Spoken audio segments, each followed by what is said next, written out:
एगो ले ले आई गेरुआ रंग के सोड़िया। राजा जाके मोतिहारी बजोरिया एगो ले ले आई गेरुआ रंग के सोड़िया। एगो ले ले आई गेरुआ रंग के सोड़िया। संदीप बाबू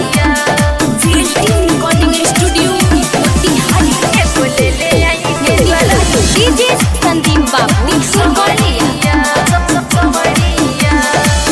मानवा के सरधा पिया दिहती पुराई कोरी न लेट रहुआ जल्दी लेके आई मानवा के सरधा पिया दिहती पुराई कोरी न लेट रहुआ जल्दी लेके आई। ए जी चिन्ह के सामान ले हो बढ़िया पिया जाके मोतिहारी बजोरिया एगो ले ले आई गेरुआ रंग के सोड़िया।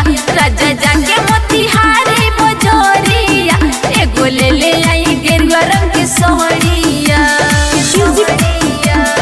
संदीप बाबू एगो ले ले आई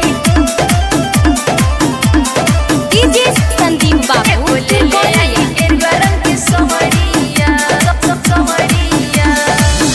राइटर दीपक पिया करीना निराश जी रउए पर लागल बाटे सोनी की आस जी।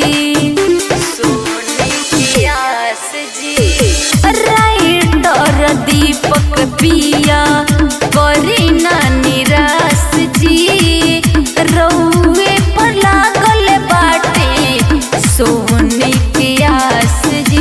ए जी सेट कल रहू जाके दोढ़िया पिया जाके मोतिहारी बजोरिया एगो ले ले आई गेरुआ रंग के सोड़िया।